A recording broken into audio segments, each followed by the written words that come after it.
cocina, vamos a empezar. Bueno, somos Aprender, Servir y Vivir. Somos un grupo de personas común y corriente, estudiantes, universitarios, profesionales, ejecutivos, libres sin trabajo, descansando, que aprendimos a entender que con Dios se puede tener una relación sencilla, sin parametrizar ni poner formas. Llevamos 10 años, ya 11, en enero son 11 años de ser copartícipes del plan de Dios, hablar de Jesús, llevar su nombre, porque nos da paz en el corazón, porque no hay nada más rico que sentir que el propósito de Dios se va cumpliendo en nuestra vida, día tras día, que Jesús perdona, que Jesús murió por nosotros para perdonarnos de nuestras cargas, de nuestras luchas, de nuestro cansancio de la vida, que Dios sí habla en sueños, habla por medio de la Biblia, habla por medio de los demás, habla por medio de la iglesia, habla por medio de los papás, y que sí habla directamente también.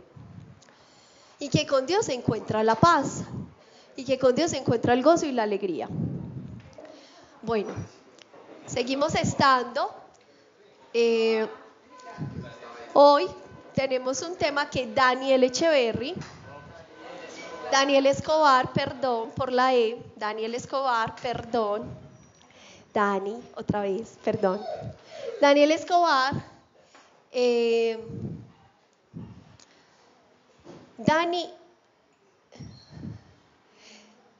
Dani habla muy lindo, porque yo lo he escuchado, y él explica de una manera muy especial y muy bíblica, no muy pastoral, como por ejemplo podemos hablar Mon y yo. Pero Dani Escobar habla de una manera muy bíblica y muy especial.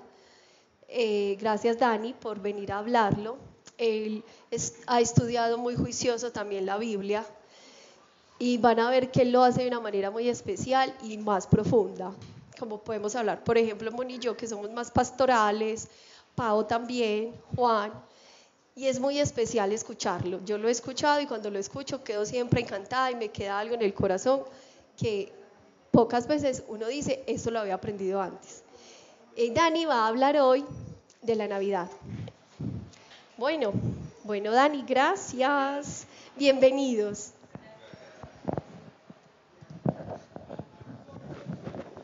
Gracias, Isa, por esa presentación.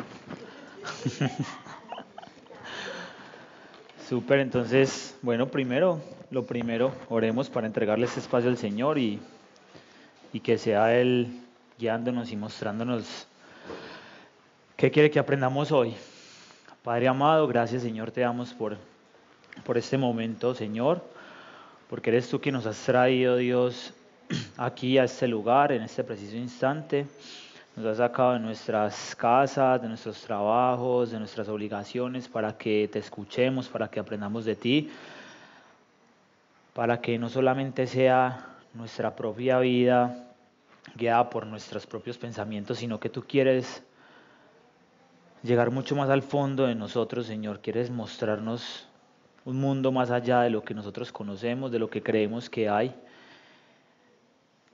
Y quieres entrar en nuestros corazones y sacar toda esa inmundicia que traemos nosotros aquí.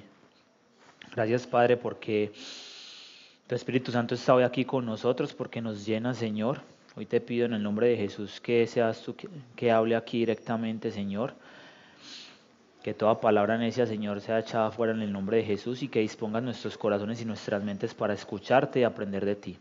Te alabamos y te bendecimos, Señor, y esto lo pedimos en el nombre de Jesús. Amén. Bueno, como decía Isa, el tema que vamos a tocar hoy es el significado de la Navidad, ¿cierto? Bueno, primero me gustaría una pregunta. Para ustedes, ¿qué es la Navidad? O sea, es que yo creo que eso es lo primero. O sea, cuando uno habla de la Navidad, pues se le vienen muchas cosas a la mente. Pues más ahora en la actualidad, que uno, la Navidad, entonces se acuerda del granito de café que aparece ahí cantando, que los comerciales de Caracol, de toda la vida, los de RCN. Entonces, no sé, ¿quién quiere compartir algo? ¿Qué cree que es la Navidad? El nacimiento de Jesús. ¿Qué más es en la Navidad para alguien? Pues, ¿qué más quieren decir? Unir en la familia, compartir. ¿Algo más que quieran decir? Bueno, claro, pues obviamente parte de lo que estamos hablando del significado de la Navidad es, pues claro, hola. Buenas, ¿cómo están?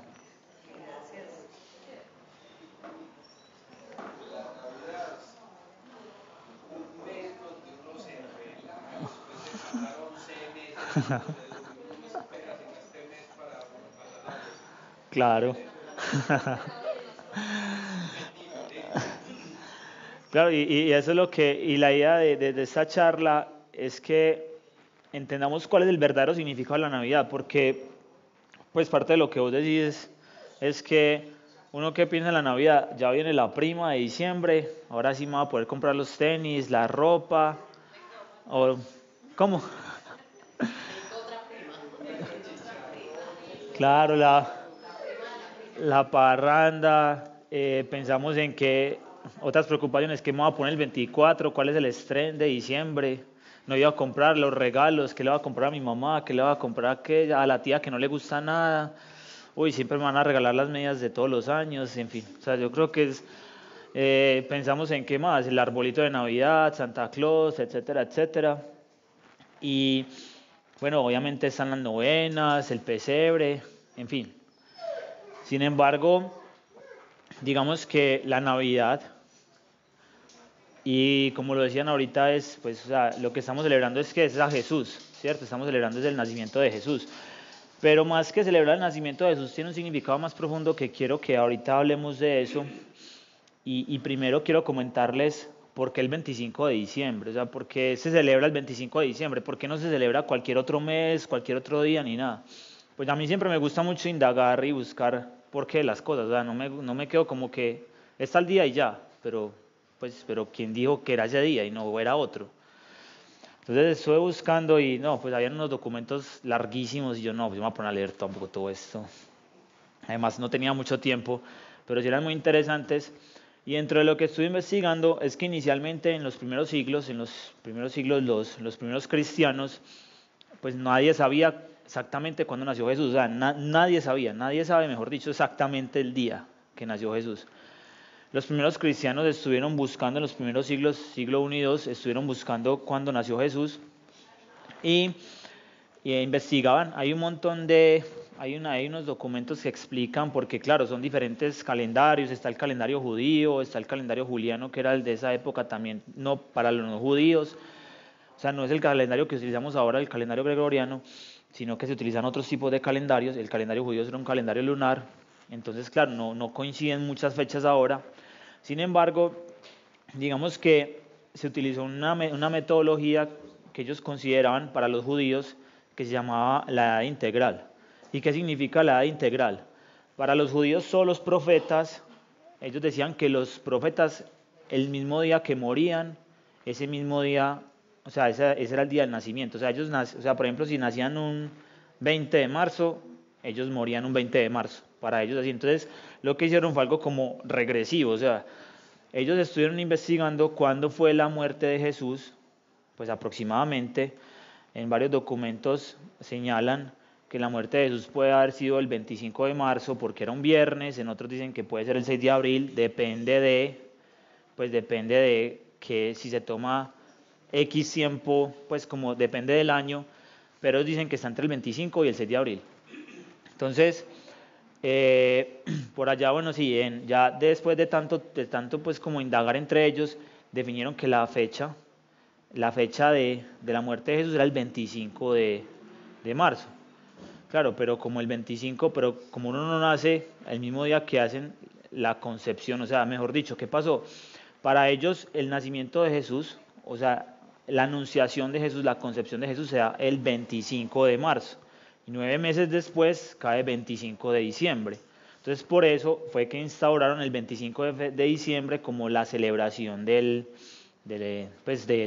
nacimiento de Jesús, como la fecha de nacimiento de Jesús, porque inicialmente nadie celebraba eso, o sea, eso los cristianos lo tenían como en mente, pero no era una celebración formal, no era que, ya llega el nacimiento de Jesús y vamos a celebrar, no.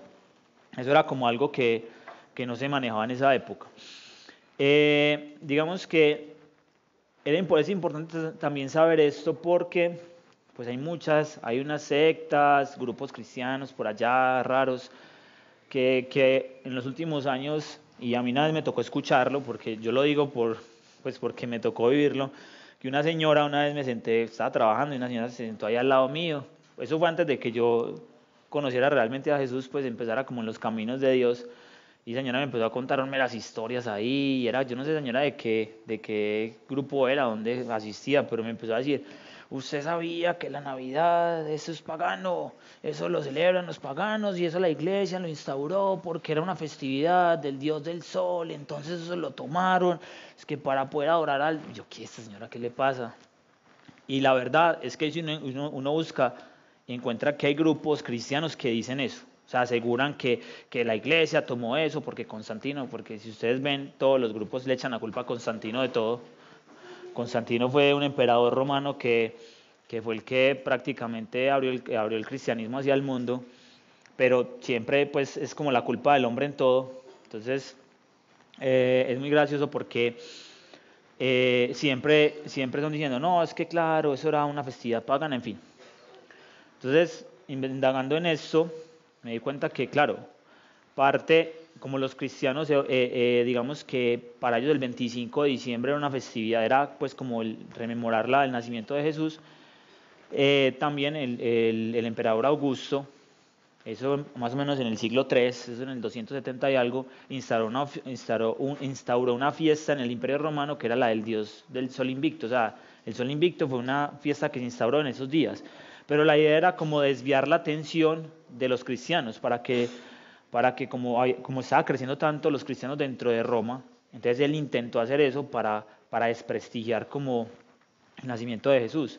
Sin embargo, ya cuando Constantino, como emperador y convertido al cristianismo, ¿qué hizo Constantino? Ya instauró como el 25 de diciembre la festividad, ya una fiesta formal del nacimiento de Jesús. Y a partir de ahí, pues primero fue como, eso se empezó a formar más que todo primero en la iglesia occidental y después fue en la iglesia oriental. O sea, estamos hablando la iglesia oriental, estamos hablando ya de lo que era el imperio romano, pero la parte de Turquía hacia allá, y la parte occidental era como Roma y hacia estos lados. Pero digamos que primero se empezó a formar en Occidente como esa celebración de Jesús el 25 de diciembre y después se pasó pues como a la iglesia oriental. Entonces es importante entender eso porque pues como cristianos también es esencial saber por qué celebramos muchas cosas, o sea, de dónde vienen las cosas, no es porque sí, no es porque salen así y uno a veces en la iglesia va y le dicen, sí, esto se celebra y uno, ¿y eso por qué? ¿O qué? Así como uno celebra Pentecostés, se le celebra la Pascua, se celebra la muerte y resurrección de Jesús, o sea, eso todo tiene un significado. Entonces, digamos que esa fecha se instauró por eso. Entonces, ya volviendo como a un tema de cuál es el significado de eso, yo encontré, pues, viendo me gusta ver prédicas, me gusta buscar, pues, diferentes autores, diferentes cosas y entender también desde otro punto de vista cuál es el significado, porque yo también tengo uno propio que Dios me ha ido mostrando y que pues me parece algo muy, muy acertado. Y un significado importante es que nosotros lo que estamos celebrando no es un día, no estamos celebrando un día. Nosotros no celebramos fechas, los cristianos no celebramos fechas, celebramos hechos, celebramos cosas que pasaron realmente. Pues no estamos aquí porque, sí, es que ese día, pues según tal cosa nació Jesús. No, nosotros celebramos el hecho de ¿qué? De que Dios, en su magnificencia, en su magnanimidad, se despojó de todo eso y se hizo hombre.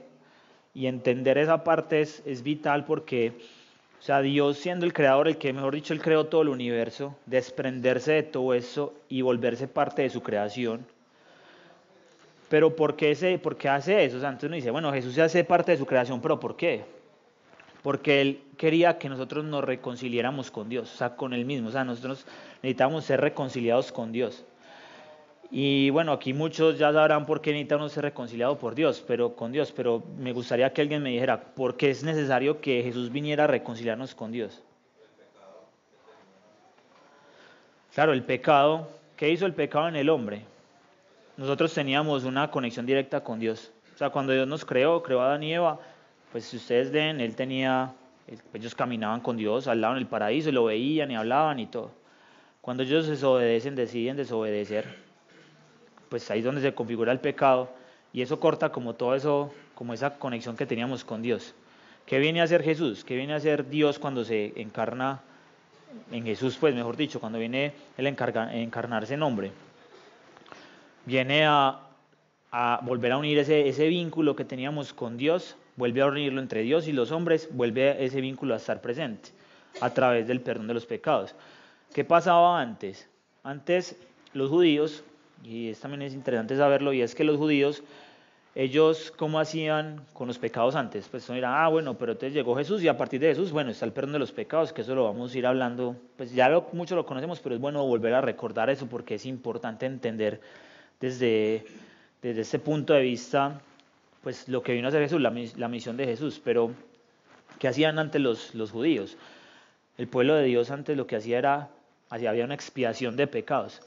Y es muy interesante entender cuál es la diferencia entre expiación y perdón de pecados. Expiar significa que cuando usted comete un error o algo, usted merece un castigo. O sea, la expiación de un pecado merece un castigo.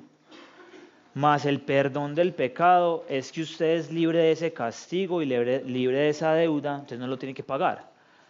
Entonces, ¿qué pasa? Antes ellos expiaban los pecados a través de sacrificios de animales, a través de la sangre de animales. Generalmente, pues y cuando pues había uno muy importante, que era el del cordero sin mancha, que era que el pueblo ponía sus manos en un cordero sin mancha, tenía que ser un cordero perfecto, sin ninguna deformidad, ninguna mancha, nada, tenía que ser completamente blanco, y ese era el que sacrificaban por los pecados del pueblo. Que por eso, haciendo el símil con Jesús, por eso es que nosotros conocemos que Jesús es el Cordero de Dios, el Cordero sin mancha, porque Él fue perfecto, sin pecado alguno, nunca pecó, nada, vino como el Cordero para inmolarse por nosotros. Entonces realmente, si ustedes ven ese paralelo, ¿quién expiaba? O sea, los pecados eran expiados por animales que recibían como todo ese castigo que merecíamos nosotros. El apóstol Pablo dice que la paga del pecado es la muerte. O sea, nosotros por pecar merecemos morir físicamente y espiritualmente. Sin embargo, Dios no quería que eso pasara. Por eso, digamos que habían establecido esa serie de sacrificios, pero preparándonos para el sacrificio mayor, que era el sacrificio de Jesús, un sacrificio perpetuo y permanente para toda la eternidad, para poder nosotros, a través de Jesús, poder volver al Padre y a través de eso poder tener perdón de los pecados. Miren que hay algo muy interesante, y es que el Antiguo Testamento, todo el Antiguo Testamento, pues para los que lo han leído o los que más o menos también han escuchado de él, es una preparación del pueblo de Dios para recibir ¿quién? A Jesús. Todo el Antiguo Testamento habla de Jesús, o sea, hay más o menos, pues eso depende del autor, pero dicen que hay más o menos 300 profecías que se cumplen en solo Jesucristo. En solo Jesús hay un montón de profecías que se cumplen desde su nacimiento, desde su muerte, desde donde predicaba, de qué iba a hacer, de que el pueblo lo iba a rechazar. O sea, hay un montón de profecías que se cumplen en Jesús. Por eso el Antiguo Testamento habla de Jesús de muchas maneras. Está el tema de la ley, que después iba a cumplir en Jesús y que ya después nosotros esa ley iba a estar instaurada en nuestros corazones, que es más que hay una profecía en Isaías, si no estoy mal, que habla de eso. Habla también de dónde iban a ser Jesús, y eso es una cosa súper importante que quiero aquí mencionarles, y es que en Miqueas 5:2 dice: pero tú, Belén Efratá, aunque eres pequeña entre las familias de Judá, de ti me saldrá el que ha de ser gobernante en Israel, y sus orígenes son desde tiempos antiguos, desde los días de la eternidad. Imagínense que ya desde Miqueas, eso es más o menos que por ahí 500, 600 años antes de Cristo, ya se había profetizado dónde iban a ser. Lo que pasa es que uno lo lee y uno no le pone mucha atención, pues como a veces como a lo que esto implica. Porque usted lo lee y dice, ah, sí, pues aquí lo dice, acá se cumple. Pero haga el cálculo de esperar 600 años, 700, porque Isaías se escribió más o menos 700 años antes de Cristo aproximadamente, y que ver que en Jesús se cumplen esas cosas, se cumple todo, se empieza a ver el cumplimiento desde que nace en Belén, porque Jesús nace en Belén, a pesar de que dicen que, claro, Jesús es de Nazaret, pero es porque él vivió en Nazaret, o sea, él después de ir a Egipto, volvió a Nazaret, entonces por eso se llama Jesús de Nazaret, el nazareno, pero él nació en Belén, que como estaba profetizado en Miqueas. Entonces, ahí vemos el cumplimiento de una de las santas profecías sobre Jesús. Y como estamos ahorita hablando de la Navidad, del nacimiento de Jesús, entonces, claro, vemos aquí en Miqueas hay una primera parte que habla de eso. Pero entonces, volviendo a hablar como digamos que del significado de la Navidad, hay dos puntos importantes que hay que tocar y son lo que es la reconciliación y la encarnación. O sea, reconciliación, por lo que les mencionaba ahora, Jesús vino a reconciliarnos con el Padre, y aquí quiero hablar de este pasaje que está en 2 Corintios capítulo 5 del 17 al 21, que dice: de modo que si alguno está en Cristo, nueva criatura es, las cosas viejas pasaron, ahora han sido hechas nuevas. Y todo esto procede de Dios, que nos reconcilió con Él mismo por medio de Cristo y nos dio el ministerio de la reconciliación. Es decir, que Dios estaba en Cristo reconciliando al mundo con Él mismo, no tomando en cuenta a los hombres sus transgresiones, y nos ha encomendado a nosotros mismos, a nosotros la palabra de la reconciliación. Por tanto, somos embajadores de Cristo, como si Dios rogara por medio de nosotros. En nombre de Cristo les rogamos, reconcíliense con Dios. Al que no conoció pecado, lo hizo pecado por nosotros para que fuéramos hechos justicia de Dios en él. Entonces vean que esto lo habla el apóstol Pablo, y vean que Jesús finalmente ¿qué vino? Vino a hacerse hombre, y hacerse hombre, la principal misión de Jesús era la función salvadora, o sea, la misión era salvarnos, eso era lo primero. O sea, a partir de él, sí, él nos enseñó, nos explicó, nos mostró muchas cosas, nos dio el ejemplo como maestro y nos puso, pero él en sí, y como rey, pero él en sí vino fue en una misión de salvarnos, o sea, eso era su objetivo principal, era salvarnos a nosotros. Claro, porque lo que les decía ahorita, como Jesús vino como el Cordero de Dios para poder ser, como Él no tenía pecado, nunca pecó, les decía, era un Cordero sin mancha. Vamos a tomar lo que hacían antes en los judíos, era el Cordero sin mancha que sacrificaban. Jesús era el mismo Cordero de Dios que sacrificamos nosotros, pero dicho que Él se inmoló voluntariamente, Él se dio voluntariamente por nosotros para que esa sangre de Jesús, con esa sangre fuéramos nosotros fuéramos salvos. ¿Salvos de qué? Del pecado, de quedarnos eternamente por fuera de la gloria de Dios, fuera de su presencia, y quedarnos apartados de Él. Hay algo que me pareció muy interesante también, es que hay una frase hay un predicador que decía lo siguiente. Dice que Dios en su amor escogió venir a la tierra y pagar la penalidad suprema por el pecado, muerte por crucifixión, con la cual hizo que el hombre pecador tuviera una relación personal con Él mediante la fe en su Hijo Jesús. Pero vean esto, la Navidad es ese momento histórico en el cual Dios, en su amor incondicional, salió del cielo a la tierra para que nosotros podamos salir de la tierra al cielo por toda la eternidad. O sea, Dios vino a nosotros. No, eso lo menciona un predicador, pero me pareció pues como algo para traer aquí a colación. Y es que entender que Dios se hizo hombre, o sea, se rebajó a nosotros, dejó, digamos que, bueno, por decirlo en términos humanos, la comodidad de estar allá, todo. Y ustedes ver que Dios no solamente pues viene a la tierra, ¿cierto? Pues él hubiera podido venir como Dios y sentarse ahí en un trono y como rey, con lujos, con joyas, con todo, y decir, sí, tráiganme, hagan, vaya usted, venga, yo soy Dios. No, usted vea, él hubiera podido haber hecho eso, sencillamente muy fácil lo hubiera podido haber hecho, pero él no vino a eso. que eso es lo más impresionante. Él vino y se encarnó en una familia muy sencilla, o sea, vino a una familia muy sencilla. Y también quiero hablar como de esa familia, o sea, quiero que también entendamos desde ahí muchas cosas que Dios nos quiere enseñar.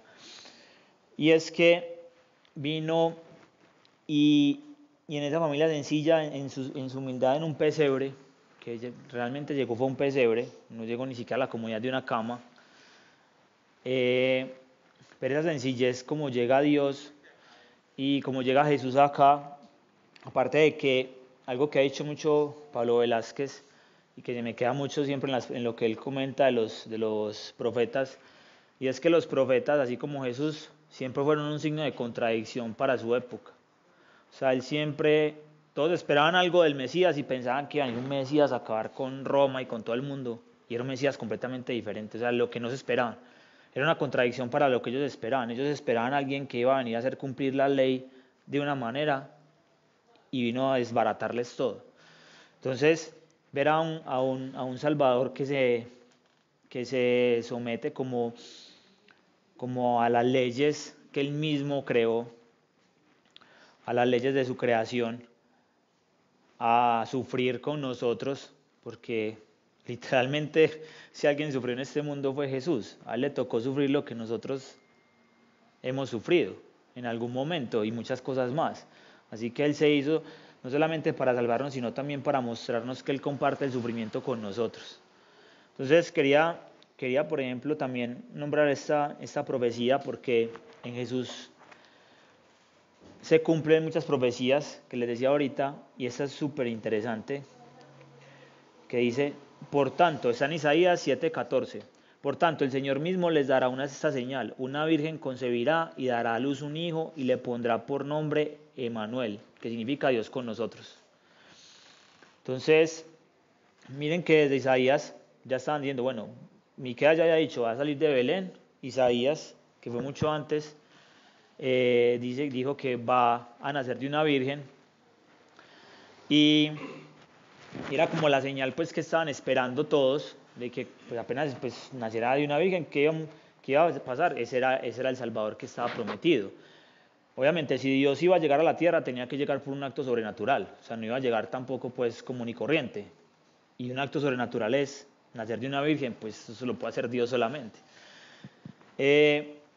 Volviendo entonces como al tema de su nacimiento, que es de lo que pues parte obviamente del significado de la Navidad. Hay dos libros que hablan pues los dos evangelios que hablan del nacimiento de Jesús son Lucas y Mateo. En Juan se menciona pues la encarnación del verbo y eso, pero los dos evangelios que dan más detalles son Lucas y Mateo. Lucas habla sobre todo desde la parte de la anunciación del ángel Gabriel a la Virgen María, y habla pues ya da como con lujo de detalles del nacimiento de Jesús. Y Mateo también nos habla del nacimiento, pero nos habla desde un contexto mucho más judío. Nos dice como cuál es la genealogía de Jesús, porque recuerden que, y no sé si ustedes han escuchado, obviamente esto está en la palabra de Dios, pero seguro en las novenas han escuchado, raíz de Jesé, eso, que presentas al Orber tu fragante nardo. Eso. Entonces, ¿por qué la raíz de Jesé? Porque él proviene, digamos que, de David, o sea, decían que venía de Judá, de la tribu de Judá, iba a venir el Salvador. Entonces, para los judíos era importante que el linaje siempre era a través del papá. O sea, el linaje siempre se hacía a través del padre, aunque dicen que a través de María también se cumple el linaje de Jesús, pero sí va a ser a través del padre. Entonces, Mateo, como habla a los judíos, les va a explicar mucho, o sea, habla como el linaje desde Abraham hasta por allá abajo, hasta José, y dice por qué es el linaje de David.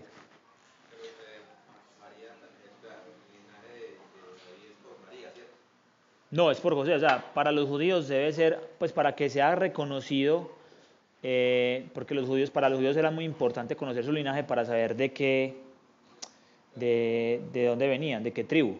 Ellos tenían que saber cuál era su linaje, entonces ellos decían, vea, yo vengo de tal. Por ejemplo, para el sacerdocio, los levitas, que eran los únicos que podían ejercer el sacerdocio, ellos tenían que tener su linaje muy en cuenta. Entonces, por eso ellos tenían que entender cuál era el linaje de Jesús para saber que él era el Mesías, porque venía de de David. O sea, se tenía que cumplir esa profecía a través de eso. Entonces, se cumple a través de José, está en la Biblia, pero también hay otros expertos que aseguran que también se cumple a través de María. Lo que pasa es que ahí en la Biblia solamente estamos hablando, pues, o por lo menos hasta el punto, solamente se logra ver por José cómo está, pues, como ese linaje. Entonces, es muy interesante como ver los dos puntos de vista desde Lucas y Mateo, porque en uno podemos ver, en Lucas podemos ver como desde el punto de vista de María, ¿cierto? Cómo fue todo el tema de la anunciación a María, todo. Y me gustaría destacar varios aspectos que nosotros como cristianos debemos imitar, pues, a estas personas, ¿cierto? Pues tremenda labor hicieron para que llegara nuestro Salvador. Y nosotros poder llegar como también a imitarlos a ellos. Aparte de que, pues, la idea siempre ha sido que nosotros como cristianos debemos imitar a Jesús, pero digamos que todos estos santos y personas que lograron, que estuvieron dentro de esta labor salvífica de Jesús, dentro de esta misión que puso Dios, es importante conocer. Entonces, María, uno ve, pues lo primero que llega, se le aparece el ángel, y es algo que me parece me pareció algo como muy, a ver cómo lo dijera, bueno, algo que nunca me lo esperé, pues como leyendo esto, encontré esto, que es que los ángeles se le aparecen a María, a José y a los pastores. Se le aparecen a los tres. Pues digamos que a los que estamos acá hablando, y a los tres les dicen no tengan miedo, porque siempre se les aparecen y le van a decir no tengan miedo. Entonces a María lo primero que le dice, no temas, que he venido a anunciarte que, pues, de ti van a nacer un Salvador, y bueno, lo que ya conocemos, la anunciación para que llegue Jesús. Entonces vemos a María como una mujer obediente. Ella lo primero que dice es, listo, de una, hágale, de una, hágase en mí según tu palabra, lo que llaman el fiat. Pues es que no me acuerdo cómo se pronuncia, creo que es así, perdón por la ignorancia, pero creo que es así. Es una mujer obediente, es una mujer de fe, o sea, una mujer que cree de una, o sea, no le tienen que decir, vea, créame, vea que sí va a pasar esto, no, ella dice que sí con la fe puesta de una, o sea, no es alguien que empieza a dudar, uy, ¿será que sí? ¿Será que no? ¿Será que qué me va a pasar? Sino que su fe está tan puesta en Dios y tiene su confianza que de una le dice que sí, o sea, sabe donde uno ve una mujer de fe realmente, porque ella no en ningún momento se cuestiona, hace un cuestionamiento como muy racional de las cosas, sino que ella sabe que las cosas que Dios puede hacer. Es más, ahí dentro del mismo pasaje habla de que Dios puede hacer cosas imposibles. Entonces, es una mujer de fe. Es una mujer que, y esto ya lo había escuchado en varias ocasiones, lo recordé justo cuando estaba preparando esta charla, y es que por la desobediencia de Eva y de Adán, llegó el pecado al hombre, pero por la obediencia de María llegó la salvación a la humanidad. Por eso, pues en la Iglesia Católica dicen que, por ejemplo, pues que el nuevo Adán es Jesús, pues eso lo sabemos, tenemos muy claro, pues, pero que la nueva Eva es María. Por eso mismo, porque a través de ella llega Jesús el Salvador. Y miren cómo Dios le da la importancia a las mujeres, porque es otra cosa que critica mucho como el mundo. Siempre dicen, eso, la Biblia de eso es machista, el machismo, vea que las mujeres no importan, y ustedes ven la labor tan grande que Dios le da a una mujer para que traiga, pues, a la labor más grande que alguien le pueden dar, es que venga el Salvador del mundo. Entonces, a través de María se logra eso. Y esa es la importancia que Dios le da como mujer a ella. Una mujer sencilla, una mujer que no puso peros, una mujer dispuesta a seguir a Dios, aún sabiendo lo que podía pasar. Porque si ustedes recuerdan, María en ese momento, cuando queda embarazada, apenas era como la prometida de José, o sea, no eran ni siquiera esposos todavía, era la prometida de José. Y decir que era la prometida, entonces, venga, ¿y usted por qué tiene una esposa que está embarazada? Eso significa adulterio. ¿Y qué pasaba con las personas que adulteraban en esa época? Eran apedreados. Tanto los hombres como las mujeres merecían lapidación. Entonces, ahí es el otro punto donde se habla en Mateo. O sea, esto se habla en Lucas, pues todo lo de la anunciación a María. En Mateo uno puede ver lo que se le dice a José. Y José, cuando se enteró que María está embarazada, él se asustó pero él hace una cosa, o sea, él era un hombre muy prudente. Es más, en la misma Biblia dice que era un hombre muy justo, porque él tenía pensado separarse de María y tenía la razón, pues porque estaba embarazada y no era un hijo de él. Sin embargo, él prudentemente no, lo iba a hacer de manera silenciosa, o sea, justamente digo, lo iba a hacer de manera muy callada, o sea, nadie se va a enterar de eso, o sea, como quien dice, yo lo hago pero callado. Y esa parte cuando José va a hacer eso, ahí es donde él tiene un sueño y el ángel le dice, el hijo que espera María es el Salvador. Entonces, es más, ahí lo que les decía ahorita, el ángel le aparece y le dice, no temas, que el hijo que espera María es el Salvador. Entonces él como que, listo, ya entendí. Y es un hombre que a su vez también fue muy obediente, es un hombre que obedece a Dios, entiende qué es lo que quiere y Dios le da unas instrucciones en específico. Pues el ángel le dice, vea, cuando nazca, bueno, en tal fecha, ustedes se tienen que ir para Egipto y después se tienen que devolver, pero cuando yo les diga. Y es un hombre que entonces está pendiente de su familia, los cuidó porque si no hubiera sido por los cuidados de José, pues en la vulnerabilidad que ellos tenían. Ustedes saben que en esa época una mujer que era, pues las mujeres eran personas muy vulnerables y con un niño, entonces José, aún sabiendo que no era el padre, se encarga como si fuera su familia, los educa, o sea, él lo pone, a Jesús lo educa obviamente pues ya sabiendo que era Jesús, pues imagínense uno saber que el hijo que uno está educando es Dios, pues me imagino que usted debe saber de todo, pero aún así él hace su labor de padre y le indica las cosas como tiene que ser. Y es un hombre que lo que hace, lo hace de una manera o sea, como muy sabia, o sea, tenía mucha sabiduría el hombre, Dios le había provisto una sabiduría muy grande. Por otro lado, vemos a los que, pues cuando dentro del nacimiento de Jesús hay otros, digamos, 3 actores que voy a mencionar, que son los pastores, los ángeles y los reyes, pues los reyes magos, ¿cierto? Entonces, los pastores y los ángeles, cuando hablamos de pastores y ángeles, es muy interesante porque vemos que aquí hay tanto una representación de nosotros los hombres como pastores, como de las criaturas celestiales. O sea, no solamente participamos, digamos que cuando llega Jesús, esa anunciación de que llegó el Salvador, estaban involucrados tanto las personas como como los seres espirituales, como los ángeles.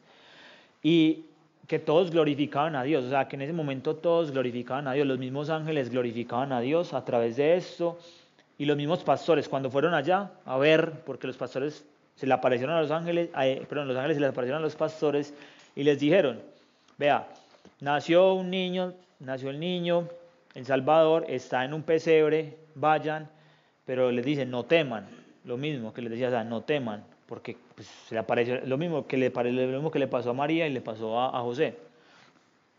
Y los ángeles decían que glorificaban a Dios cuando nació Jesús, y aún así los pastores fueron a lo mismo. Entonces esos pastores representan como nosotros la humanidad, que vamos también pues estamos llamados a glorificar a Dios, a atestiguar ese momento, y aparte pues es muy casual, pues para Dios nunca hay casualidades en nada, nunca es casual nada, todo está siempre como muy organizado. ¿Por qué pastores? Pues Jesús él dice que él es el buen pastor, ¿cierto? Después es como una representación de lo que él realmente iba a mostrar que iba a hacer. Iba a ser un pastor que iba a cuidar a su rebaño, que iba a guiar a sus ovejas. Entonces parte de mostrar a los pastores ahí, él tenía como un significado adicional. Listo, y los Reyes Magos, pues que eso ya digamos que es post nacimiento de Jesús, pero es bueno mencionarlo porque pasa lo que les digo, o sea, eran 3 reyes magos, sí se llamaban Melchor, Gaspar y Baltasar, que era lo que uno siempre se pregunta. Lo mismo que me pasó con lo de el 25 de diciembre, yo dije, no, yo tengo que mirar esto de los reyes magos, eso tiene que ser, pues hay que entender bien qué pasa, porque uno lee la Biblia y no dice mucho de los reyes. Finalmente, pues primero no eran, o sea, ellos eran, en esa época eran considerados, pues eran personas ricas de nacimiento, eran estudiosos magos. Lo que pasa es que magos, eso creo que ya lo hemos hablado aquí muchas veces, pero para los nuevos, magos no es el mago que hace magia, ni que hace pues acá los dos cosas del sombrero y eso, nada. Sino que un mago en esa época era un sabio, era alguien que estudiaba el cielo, estudiaba filosofía, estudiaba artes, o sea, era una persona muy estudiosa, eran, mejor dicho, como sabios de la época. Ellos, estos reyes, digamos que eran reyes de Medio Oriente, y ellos fueron muy estudiosos de las escrituras y de todas esas profecías. Como recuerdan que el pueblo de Israel estuvo en Babilonia un tiempo, muchos de esos reyes, posiblemente, todo ese conocimiento que obtuvieron de los judíos en Babilonia, ellos lo estudiaron porque querían saber cuándo venía el Mesías. Entonces ellos se dedicaron a estudiar eso, a mirar las estrellas y todo eso, y cuando ven una estrella es que ellos se dirigen hacia allá. Ellos, digamos que calculan el tiempo, aproximadamente cuándo va a llegar el Mesías, y con la estrella, con la señal, se dan cuenta que nace. Entonces ellos van directamente, primero donde Herodes, bueno, ellos le comentan que van por el rey de los judíos, en fin, finalmente ellos van y siguen una estrella. Dicen que cuando ellos siguen la estrella, no es que lleguen directamente al pesebre, porque ya, eso más o menos, dicen que cuando llegan a una casa. O sea, ellos no llegan a un pesebre directamente. No es que ellos llegaron, ahí están en el pesebre todavía, no. Posiblemente ya hayan pasado por ahí 1 o 2 años después de que naciera Jesús, pero ellos sabían que era el Mesías. Y dicen que llevan 3 regalos, por eso es que dicen que son 3 reyes, pero no se saben cuántos son. Pues dicen reyes magos, pero algunos, dicen en la escritura, dice algunos reyes, no se sabe cuántos. Dicen que son 3 y normalmente por eso le ponen esos nombres, pero esos nombres son como más de la cultura. Sin embargo, le llevan oro, y me pareció esto es algo particular, que es bueno que lo tengan en cuenta, y es que eran esos regalos que ellos llevan son como regalos proféticos que le entregan a Jesús. Entonces le llevan oro como reconocimiento a la deidad, le llevan incienso, que es como un acto de adoración. El incienso solamente se daba para adorar a Dios, ¿cierto? Que muestra cómo Jesús es digno de adoración y reconocen la deidad de él. Y mirra, que era un ungüento que se utilizaba para los muertos en esa época. Cuando alguien moría, entonces lo que hacían era que le untaban esa mirra, pues para preparación. Entonces, como una profecía de lo que iba a pasar con él. Entonces ahí están como los 3, esto era los 3 reyes magos. Entonces viéndolos ahí, cómo ellos en su sabiduría buscan realmente como al Salvador. Listo, entonces volviendo como en sí a lo que hablamos ahorita de Jesús, de su labor de salvación y encarnación, vemos que cuando Jesús se encarna, en este preciso instante, literalmente la historia se parte en 2. O sea, si ustedes ven, la historia está antes y después de Cristo. Pues es algo que es tan importante en la humanidad que podemos ver cómo se parte la historia. Podemos ver que Jesús llega sin ese título de ese Dios al que quiere ser adorado, sino que llega con el título de servir. Por eso les decía, llega a un pesebre, llega a una familia humilde, y lo importante es que muestra también como eso que quiere Dios, esa parte de Dios que quiere, porque Dios, muchas veces nos hemos preguntado, Dios, ¿por qué creó a los humanos? ¿Y por qué quiere estar con nosotros? ¿Cierto? Porque Dios quiere una familia, o sea, Dios siempre ha querido una familia. Por eso la familia es como la base de la sociedad. Y en sí Él, cuando vino a la tierra, vino en una familia conformada por Jesús y María, donde quería mostrar como en sí también cuál es el propósito de nosotros como humanos, estar dentro de una familia con Dios. Entonces, dentro del significado, podemos también decir que Jesús, digamos que que darle pues ya como algo mucho más conceptual, y es que la Navidad es un momento santo, es el momento santo del año sobre una vida santa. Y lo que hablamos ahorita es de qué se trata la Navidad de Jesús. Creo que pues es importante que reflexionemos, porque muchas veces nos hemos dejado llevar más como por lo que hace el mundo o por lo que habla el mundo de Jesús, ¿cierto? Lo que pasa, o sea, normalmente lo que hablamos al principio de esta charla, y me parece muy triste, pues yo tengo unos familiares que pues en Navidad dicen, y sé que, ay, sé que le va a traer el reno a la niña, es que del reno de Papá Noel para la niña. Yo, ¿qué? Como que el reno. O sea, ya cada vez eso va evolucionando unas cosas súper raras. Y no es que la simbología navideña tenga cosas malas. Yo quiero ahorita comentarles un poquito de la simbología navideña, porque tampoco es llevarla al extremo de que, uy, no, es que todo tiene que ser así, ni satanizarla, porque la simbología detrás de la Navidad es muy bonita, tiene cosas que son muy valiosas que debemos considerar, porque yo, la verdad, y lo confieso aquí, soy muy malo para la decoración navideña, a mí casi no me gusta decorar la casa de Navidad y eso, pero yo creo que por eso Dios me puso esta charla, porque Él quería que yo viera que detrás de esa decoración hay como algo especial, o sea, o sea, un símbolo de esperanza mucho más allá del que uno puede ver solamente. Pues sí, está bien, creo que lo primero que tenemos que poner es a Dios en nuestro corazón y como primero en la Navidad, pero aparte de eso, ese tema de la simbología navideña siempre trae cosas muy bonitas. Entonces, retomando, sabemos entonces bueno, que si vemos que Jesús es lo primero en la Navidad, muchas veces creo que nosotros ponemos nuestro corazón en otras cosas. Y como hablamos ahorita, de regalos, ¿cierto? ¿Cuáles son los regalos que yo le voy a dar a quién?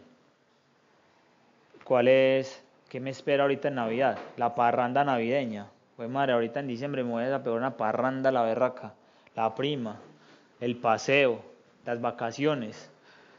Y vamos poniendo como todas esas cosas, aparte de lo que nos van vendiendo el mundo.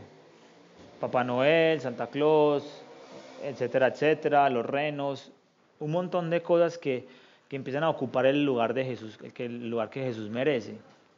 Entonces, lo importante es que nosotros ahorita en Navidad, o en esta Navidad, bueno, o a partir de hoy, si no lo hacíamos antes, empecemos a preparar el corazón para la llegada de Jesús. Pues creo que entender que Jesús, o sea, entender que Dios se hizo hombre por nosotros, solamente o sea, de despojarse de su divinidad en cierta parte, para venir a sufrir con nosotros, para morir por nosotros, por lo que nosotros debíamos pagar, es algo que deberíamos valorar mucho más. Entender eso, porque a veces creo que se queda solo en las novenas de Navidad que hacemos, y uno lee esas novenas 20 veces, y en las novenas hay reflexiones muy bonitas.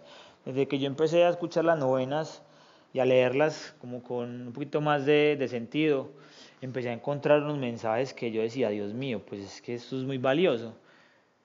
Cuando uno antes llegaba y leía eso, era como, uy, sí, ya venía la natilla, los buñuelos y las panderetas, lo que sea, las maracas, ven y ya. Pero cuando uno empieza a hacer eso de una manera más consciente, empieza a entender muchas cosas de Dios, empieza a entender realmente qué es lo que estamos celebrando. Entonces parte del mensaje es eso, o sea, nosotros busquemos realmente, preparemos nuestros corazones para la venida de Jesús, entendamos qué fue lo que realmente Él hizo, y si no lo hemos podido entender, pues pidámosle al Espíritu Santo que nos revele eso, porque es algo que solo el Espíritu Santo nos puede revelar.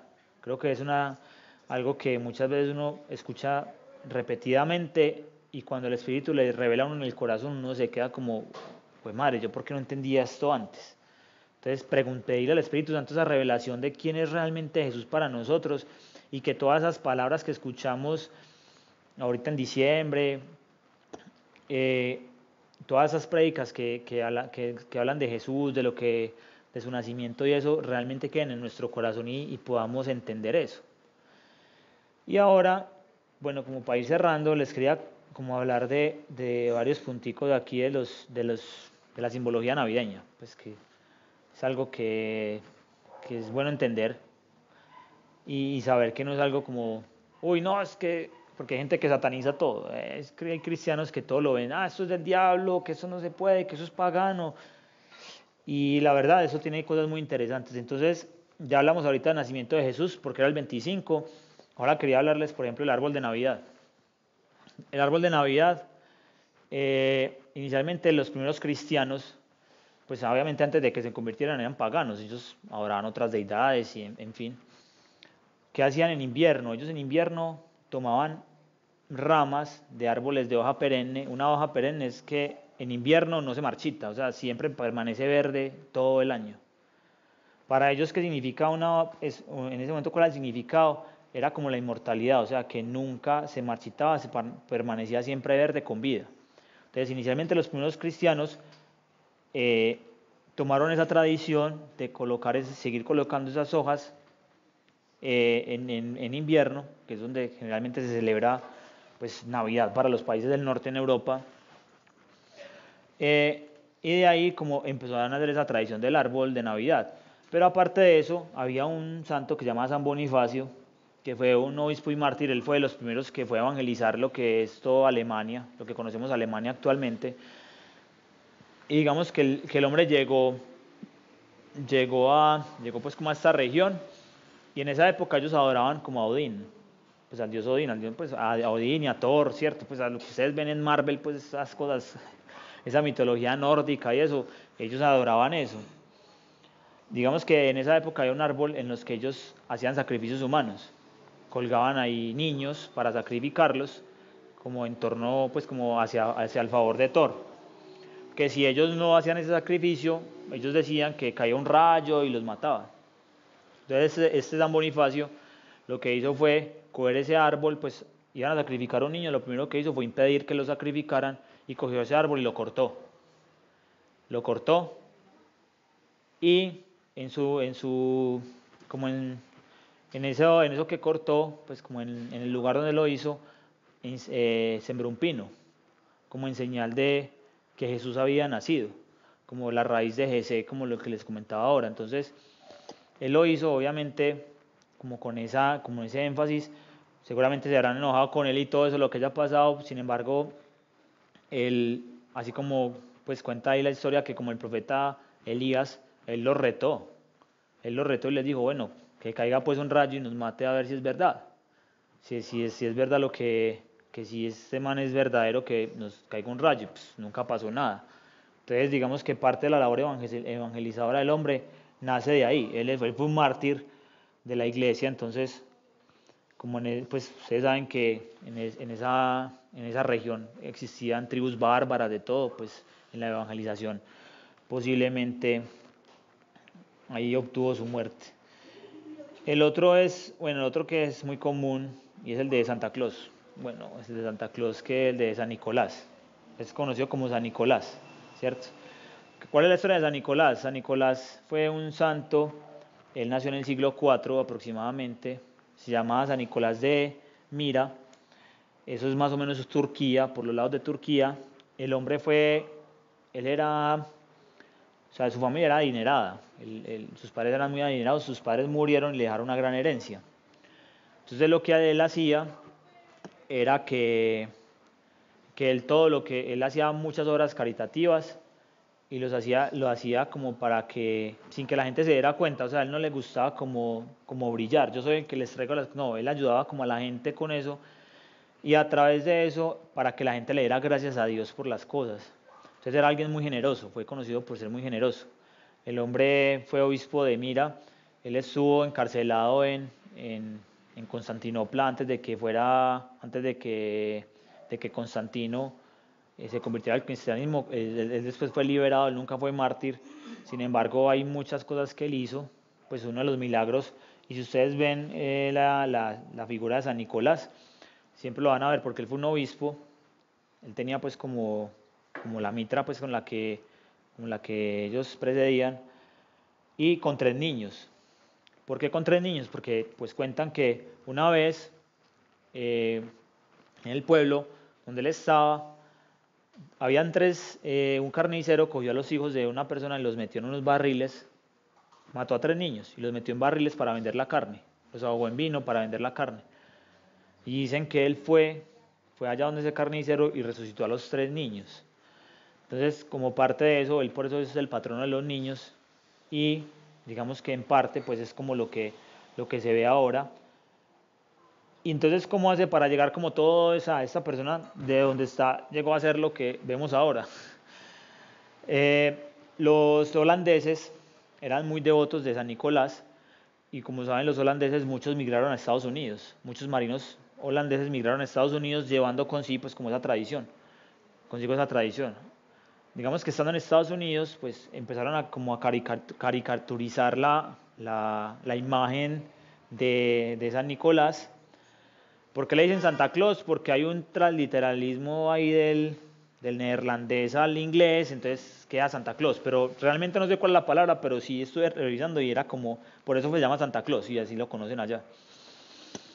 Entonces, en ese transliteralismo pues queda Santa Claus y aparte de eso, pues claro, esa caricaturización del hombre, a él lo pintaban inicialmente como alguien delgado, como un sacerdote y eso, pero fue pasando el tiempo y claro, y ya después Coca-Cola lo cogió como su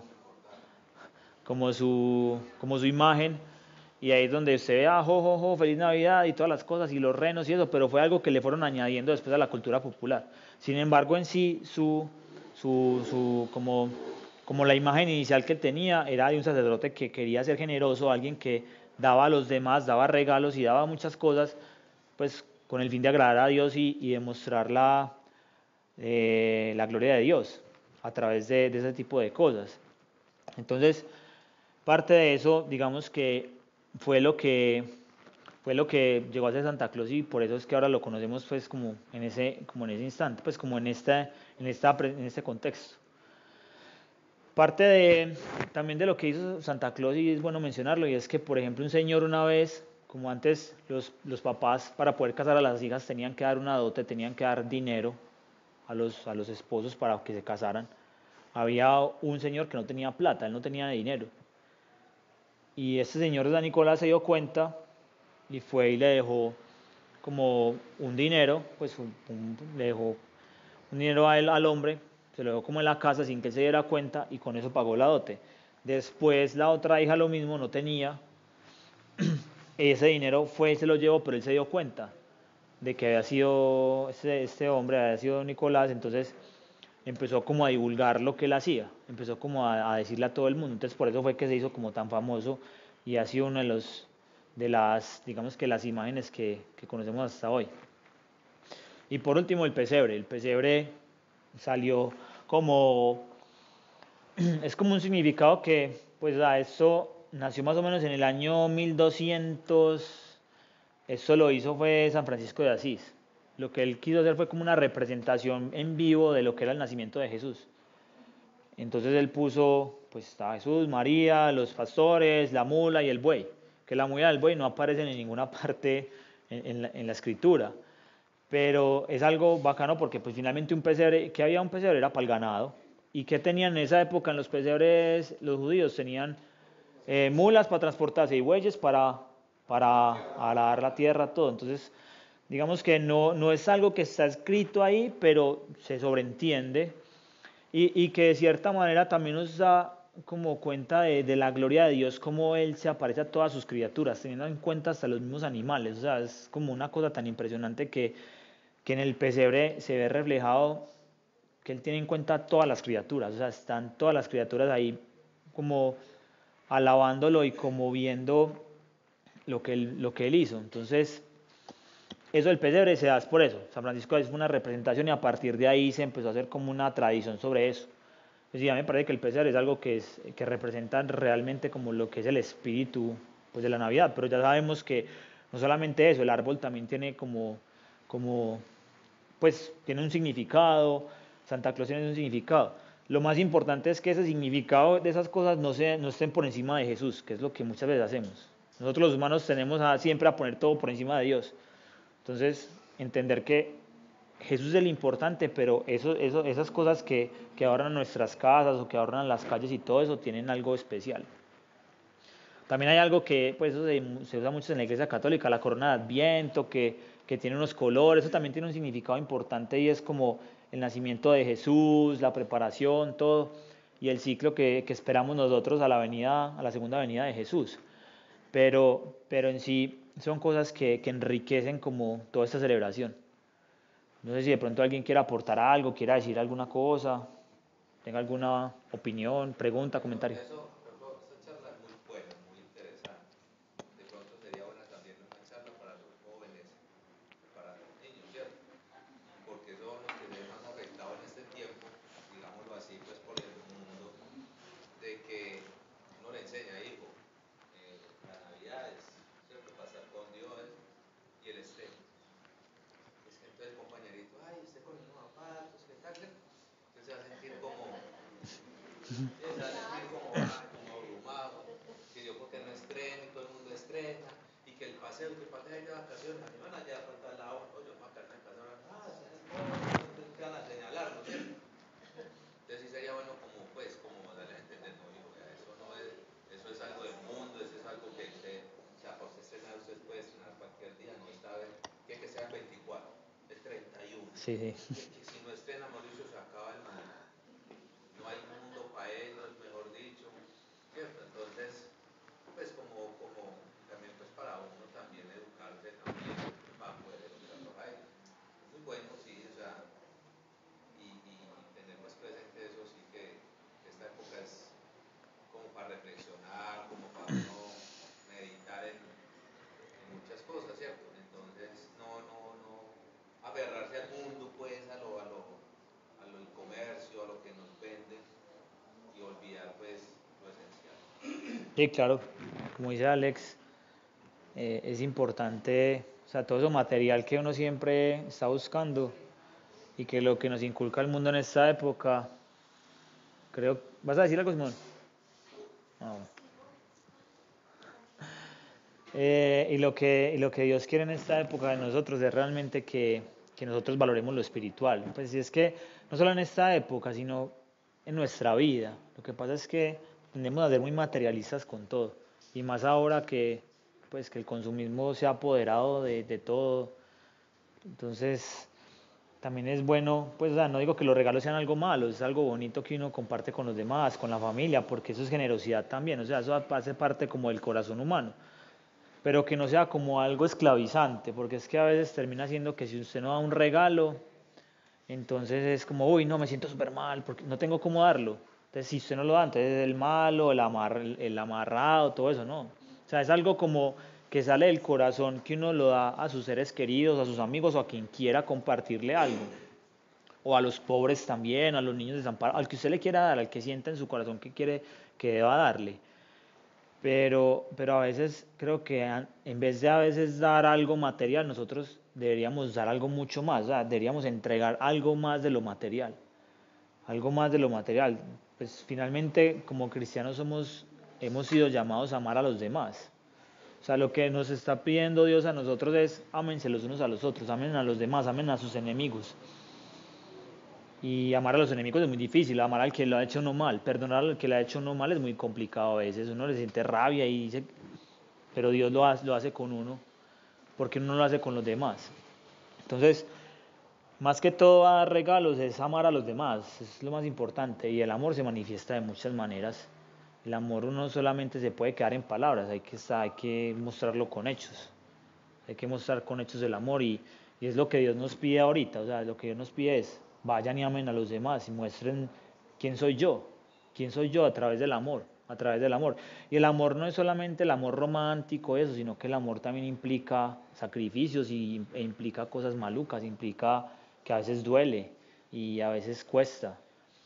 Y no solamente el amor va a ser decirle cosas lindas al otro, sino también mostrarle los errores, en qué se está equivocando, pero saberlo decir, porque creo que parte de mostrar ese amor es eso. Entonces, no solo los regalos, pues si vienen muy bueno y todo, pero entender eso, creo que es lo más importante. Simón, ¿vas a decir algo? Dani, una pregunta. Pues no sé si lo dijiste. Buenas noches. Que lo de las luces, ¿es algo que tenga de pronto algún significado o fue algo como lo de San Nicolás, que se le fue añadiendo a medida del tiempo?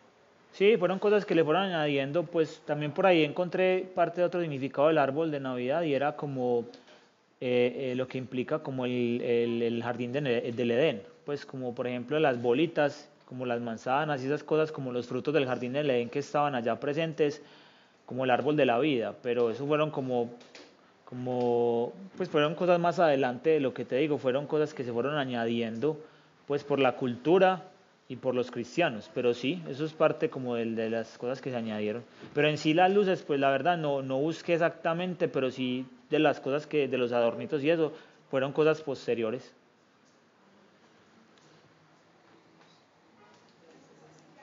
Bueno, si alguien tiene alguna duda, alguna cosa, pues entonces cerramos entonces con una oración. Papá Dios, gracias Señor, te damos por tu palabra, Dios. Gracias porque en tu infinita misericordia, en tu infinito amor por nosotros, Señor, te tomas el tiempo de enseñarnos a cada uno, de mostrarnos, Dios, de mostrarnos la verdad, Señor. Sabemos, Señor Jesús, que tú eres el camino, la verdad y la vida. Solo podemos llegar al Padre a través de ti, Señor. Yo te pido en el nombre de Jesús que estas verdades, Señor, sean reveladas a nuestro corazón, Señor. Que nos muestres, Dios, qué es lo que estamos poniendo por encima de ti, Señor. Que son aquellas cosas, Dios, que anhelamos en nuestro corazón, que no provienen de ti, Señor, sino de nuestros propios deseos y concupiscencias, Dios. Yo te quiero pedir, Señor, que seas tú colocando en nuestras mentes, Dios, esos pensamientos que solo pueden venir de ti, Dios, aplacando nuestras mentes, ese desorden que tenemos en este momento, Dios, que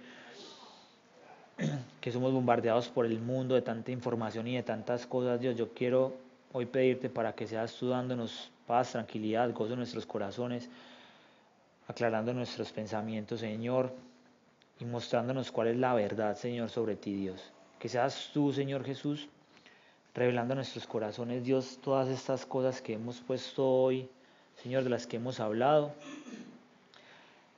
y que seas tú el primero en nuestras vidas. Hoy te pido, Padre amado, que cualquier persona que en esta Navidad esté triste por alguna pérdida, Señor, porque se siente frustrado, porque ve que su vida no avanza, Señor, hoy te pido en el nombre de Jesús que vengas a consolarle, Señor, y a mostrarle el propósito, Señor, que tiene un propósito contigo, Dios, que hay un propósito mucho más grande, Señor, de lo que puede esperar. Gracias, Señor, por escucharnos, Señor, por estar aquí con nosotros. Hoy queremos alabarte, bendecirte y glorificarte y pedirte todo esto en el nombre de Jesús. Amén.